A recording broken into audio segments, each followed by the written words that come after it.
कांगसा के Vishnupur bus stand में पीने के पानी की गंभीर समस्या को लेकर स्थानीय लोगों का गुस्सा फूट पड़ा।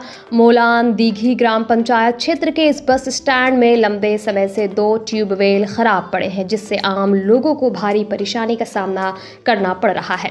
स्थानीय लोगों का आरोप है कि पंचायत को कई बार शिकायत देने के बावजूद कोई कार्रवाई नहीं हुई। शनिवार को इलाके के लोगों ने खराब पड़े ट्यूबवेल के सामने विरोध प्रदर्शन किया। प्रदर्शनकारियों सुदामय घोष और दुलाल रॉय ने बताया कि लगभग 1 साल से ट्यूबवेल खराब है। रोजाना हजारों लोग, व्यापारी और स्कूली छात्र इस बस स्टैंड से आवाजाही करते हैं, लेकिन पीने के पानी की कोई व्यवस्था नहीं है। बीजेपी नेता भगीरथ घोष ने पंचायत पर तंज कसते हुए कहा कि पंचायत की नींद नहीं टूट रही, इसलिए लोगों को 1 से 2 किलोमीटर दूर से पानी लाना पड़ रहा है। वहीं मोलान दीघी ग्राम पंचायत के उप प्रधान विश्वरूप चट्टोपाध्याय ने जल्द समस्या के समाधान का आश्वासन दिया है।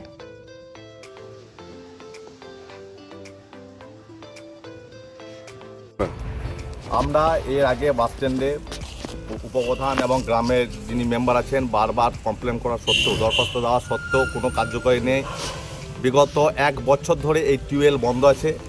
মাঝে দুবার দরখাস্ত দেওয়ার পরে একবার এসে রিপেয়ার করে আবার তারপর দিনে জল বন্ধ হয়ে গেছে। তা আমাদের বলার উদ্দেশ্য হচ্ছে এখানে বিষ্ণুপুর বাস স্ট্যান্ডে যারা পথযাত্রী থেকে আরম্ভ করে এখানে স্টুডেন্ট যারা পড়াশোনা করে তারা আসে এবং বাইরে থেকে যারা যাতায়াত এবং যারা দোকানদার কেউ এখানে জল পায়নি। বিগত 1 বছর ধরে টিউবওয়েল বন্ধ আছে। আমরা বারবার প্রশাসন থেকে পঞ্চায়েতে যারা দায়িত্ব আছেন তাদেরকে বলার সত্ত্বেও কোনো কার্যকরী হয়নি।